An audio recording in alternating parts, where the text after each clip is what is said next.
মানুষ মারা যাওয়ার পরে হাদিসের মধ্যেও আসছে কবরে রাখা হবে, প্রত্যেকটা মানুষকে 3টা করে প্রশ্ন করা হবে। কবরের 3 প্রশ্নের জবাব মুখস্থ করলে কাজ হবে না। অনেকে পরীক্ষার হলে নকল নিয়ে যায়, প্রশ্ন আসলে উত্তর দেখে দেখে লিখে দেয়, পাশ করে যায়। বলেন তো, কেউ যদি এই কথা বলে কবরে যেই 3 প্রশ্ন করা হবে, আমি যখন মারা যাব কাফনের মধ্যে 3 প্রশ্নের জবাব লেখা তুমি জবাব লেখা দিয়ে দিবা, এই 3 প্রশ্নের জবাব লিখে কাফনের মধ্যে দিয়ে দিবা। বলেন তো, কেউ যদি এই চিন্তা করে আর ওই প্রশ্নের জবাব কবরের মধ্যে দিতে চায় নকল দেখা দেখা, এটা সম্ভব নাকি? কেউ যদি পরিপূর্ণ মুখস্থ করে যায় যে আমাকে কবরের মধ্যে আইসা ফিরিস্তারা যখন 3 প্রশ্ন করবে, আমাকে বসানোর সাথে সাথে প্রশ্ন করার আগে আমি জবাব দিয়ে দিব যে তোমরা কি প্রশ্ন করবা আগের থেকেই জানি, জবাব হইল এই এই। বলেন তো, কবরে এটা সম্ভব নাকি? কথা বুঝেন নাই মনে হয়। সম্ভব? একটু জোরে কথা কইলেন। সম্ভব? সম্ভব না। তাহলে দুনিয়ায় পরীক্ষার হলের প্রশ্নের জবাব লেখাপড়া করলে দেওয়া যায়, মুখস্থ করলে দেওয়া যায়, কিন্তু কবরের 3 প্রশ্নের জবাব মুখস্থ করলে দেওয়া যাবে না। কারণ কবরের 3 প্রশ্নের জবাব সম্পর্কিত হলো কর্ম তথা আমলের সাথে। দুনিয়ার পরীক্ষার হলের প্রশ্নের জবাবের সম্পর্ক লেখাপড়া মুখস্থ করার সাথে, আর কবরের 3 প্রশ্নের জবাব নির্ভর করতেছে দুনিয়ার আমলের সাথে। যেমন কবরের 3 প্রশ্ন কি? 1 নাম্বার প্রশ্ন, মার রব্বুক, তোমার রব কে? বলেন, আমাদের রব কে? আরো জোরে বলেন না কে? কবরের প্রথম প্রশ্ন, তোমার রব কে? আমরা সবাই জানি আল্লাহ, অমুসলিমও জানে আল্লাহ, কিন্তু কে এই প্রশ্নের জবাব কবরে গিয়ে দিতে পারবে? বলে ইন্নাল্লাযীনা ক্বালু রাব্বুনাল্লাহ সুম্মা ইসতাকামু, যারা বলে আমাদের রব আল্লাহ, এতটুকুই শেষ নয়, এরপরে এই রবকে রব বলার পরে রবের যত আদেশ নিষেধ বিধিবিধান আছে সব কিছুর উপরে দৃঢ়তার সাথে সে থাকে, আদেশ নিষেধ মেনে নেয়, রবের হুকুম আহকাম মোতাবেক চলে। ওই লোকটা যদি দুনিয়ায় নাও জানে কবরে প্রশ্ন করা হবে তোমার রবকে, কিন্তু দুনিয়ায় রবের সব হুকুম আহকাম মেনে চলছে, ওই লোক কবরে গিয়ে প্রশ্ন করার সাথে সাথে জবাব দিবে আমাদের রব কে?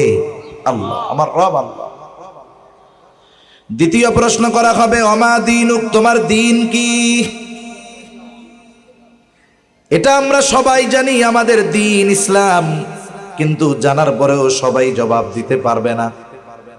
কিন্তু যেই ব্যক্তি তার গোটা হায়াতে পরিপূর্ণ ইসলাম অনুসরণ করে চলেছে, যার ব্যক্তিগত জীবনে, পারিবারিক জীবনে, সামাজিক জীবনে, অর্থনৈতিক জীবনে, রাজনৈতিক জীবনে, রাষ্ট্রীয় জীবনে, বলেন তো সব জায়গায় ইসলাম আছে না নাই?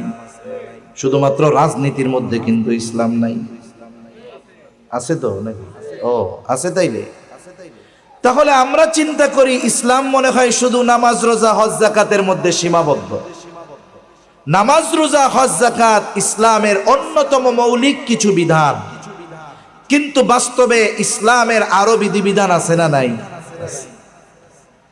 একটা বিষয় হলো মানার সুযোগ আছে, মানা, আর একটা বিষয় আছে আমলের সুযোগ নাই, কিন্তু অবিশ্বাস করারও সুযোগ নাই। যেমন আমাদের দেশে ইসলামী আইন নাই, ইসলামী শাসন ব্যবস্থা নাই, কোরআন সুন্নাহর আলোকে আমাদের রাষ্ট্র ব্যবস্থা পরিচালিত হয় না।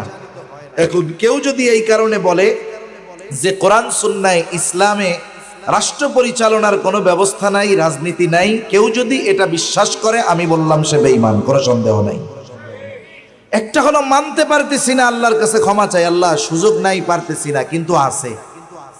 যেমন কোন ব্যক্তি নামাজ পড়ে, একেবারে পাক্কা নামাজি, কিন্তু নামাজ নিয়ে সে মাঝে মধ্যে তিরস্কারও করে, দূর নামাজ পড়ে কোনো লাভ হয় না, তুচ্ছ তাচ্ছিল্য করে কোনো ফরজ বিধানকে, ও নামাজ পড়েও বেঈমান। আরেকজন নামাজ পড়ে না, কিন্তু তার মধ্যে আফসোস আছে, আরে নামাজ ফরজ, আল্লাহর হুকুম, পড়তে পারি না। সে না পড়ার কারণে গুনাহগার ঠিক, কিন্তু ফরজিয়াত ফরজটাকে তুচ্ছ তাচ্ছিল্য না করার কারণে সে ঈমানহীন হবে না, বেঈমান হবে না, কিন্তু নামাজ না পড়ার কারণে গুনাহগার হবে। এজন্য অনেকে আছি আমরা ইসলামী রাজনীতি করতে পারি না, করি না, কিন্তু অস্বীকার করার সুযোগ নাই যে কোরআন সুন্নায় রাজনীতি নাই। কথা মনে হয় বুঝতে পারছেন তো? আলহামদুলিল্লাহ। মানব জীবনের এমন কোনো দিক নাই যেই জায়গায় ইসলামের নির্দেশনা নাই।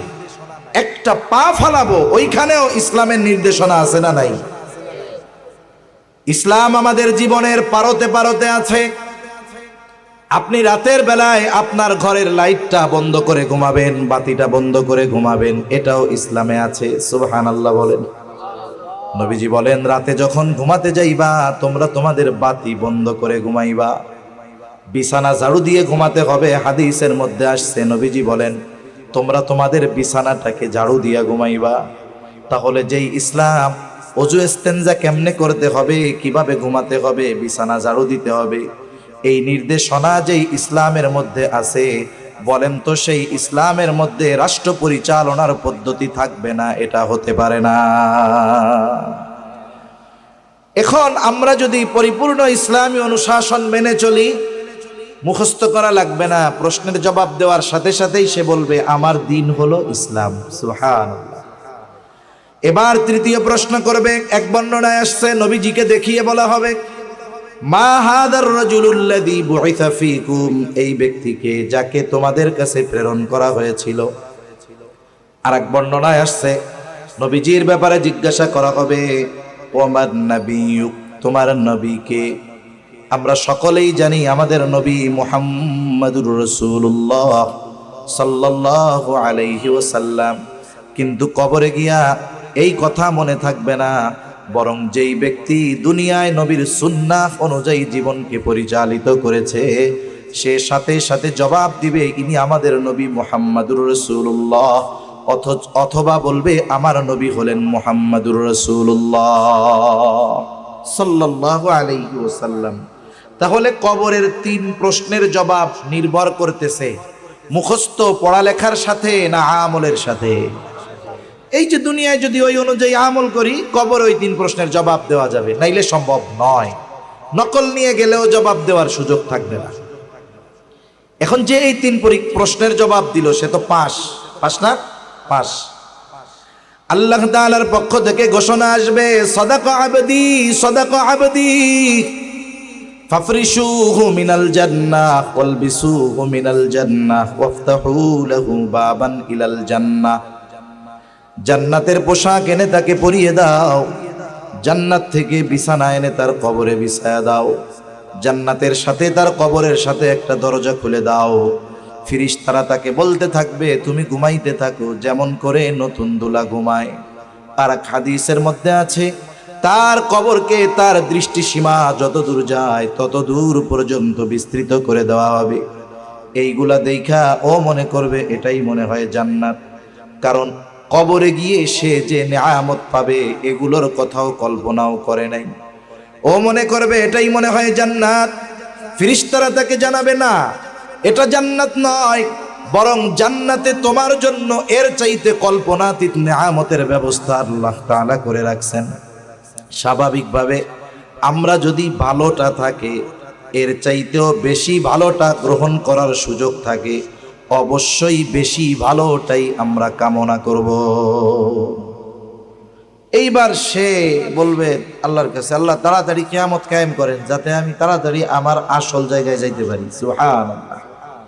আর যেটা জবাব দিতে পারবে না ওর অবস্থা তো খারাপ। নবীজি বলেন কারো কবর হবে জান্নাতের বাগান, কারো কবর হবে জাহান্নামের একটা গর্ত। ওর কবরটা জাহান্নামের গর্ত হয়ে যাবে, প্রশ্নের জবাব দিতে পারবে না। আল্লাহ তাআলার পক্ষ থেকে ঘোষণা আসবে, কাযাবা আবদি, কাযাবা আবদি, ফাফরিশুহু মিনান নার ওয়ালবিসু। যেই শাস্তির খবর শুনে এই অবস্থা, সেই শাস্তি তাইলে কত কঠোর, কল্পনাতীত। এভাবে আমাদের সকলকে এক সময় আলমে বরজখে চলে যাওয়া লাগবে। একটা সময় পৃথিবীর কোনো মানুষ এই দুনিয়ায় থাকতে পারবে না, নির্দিষ্ট একটা সময় পর্যন্ত। ইসরাফিল আলাইহিস সালাম সেই সময়ের অপেক্ষায় আছেন, আল্লাহ তাআলার নির্দেশের অপেক্ষায়। ইসরাফিল আলাইহিস সালামের সিংহায় ফুৎকারের মাধ্যমে এই পৃথিবীর বুকে মানব বসতির ইতি ঘটবে। আল্লাহ তাআলা বলেন, ওয়ানুফিখা ফিস সূরি ফাসাইকা মান ফিস সামাওয়াতি ওয়া মান ফিল আরদ ইল্লা মান শাআল্লাহ সুম্মা নুফিখা ফীহি উখরা ফাইযা হুম কিয়ামুন ইয়ানদুরুন। আল্লাহ রাব্বুল আলামিন বলেন, অনুফিখা ফিস সূর, প্রথমবার যখন সিংহায় ফুৎকার দেওয়া হবে, ফাসাইকা মান ফিস সামাওয়াতি ওয়া মান ফিল আরদ ইল্লা মান শাআল্লাহ। আল্লাহ তাআলা বলেন, ওই সিংহায় ফুৎকারের আওয়াজে ফাসাইকা মান ফিস সামাওয়াতি ওয়া মান ফিল আরদ, আসমান এবং জমিনের মাঝে যত প্রাণী আছে, যত প্রাণ আছে, সিংহায় ফুৎকারের আওয়াজে প্রথমে তারা অজ্ঞান হয়ে যাবে। তাফসিরে মাআরিফুল কোরআন সহ সব তাফসিরের মধ্যে এসেছে, ওই বিকট আওয়াজে প্রথমে সবাই অজ্ঞান হবে, এরপরে সকলের মৃত্যু ঘটে যাবে। তার মানে সর্বশেষ মানুষটাও দুনিয়ার জগৎ থেকে আলমে বরজখের বাসিন্দা হয়ে যাবে। এখন এই আলমে বরজখে আমাদের মেয়াদকাল কতদিন? সর্বোচ্চ মেয়াদকাল আল্লাহ ভালো জানে, তবে সর্বনিম্ন মেয়াদকাল কতদিন হবে? হাদিসের মধ্যে আসছে, প্রথমবার সিংহায় ফুৎকারের দ্বারা সর্বশেষ প্রাণীটাও যখন, মানুষটাও যখন আলমে বরজখের বাসিন্দা হবে, এরপরে দ্বিতীয় সিংহায় ফুৎকারের মাধ্যমে আবার সকলে পুনরুজ্জীবিত হবে। এই যে দুই সিংহায় ফুৎকারের মধ্যবর্তী সময়টা হলো একটা মানুষের জন্য সর্বনিম্ন আলমে বরজখে অবস্থানের মেয়াদকাল। এখন এই দুই সিংহায় ফুৎকারের মাঝে ব্যবধান কত সময়? তাফসীরের মধ্যে এসেছে হাদিসের আলোকে যে দুই সিংহায় ফুৎকারের মাঝে ব্যবধান হবে কমপক্ষে 40,000 বছর। কত বছর? 40,000 বছর।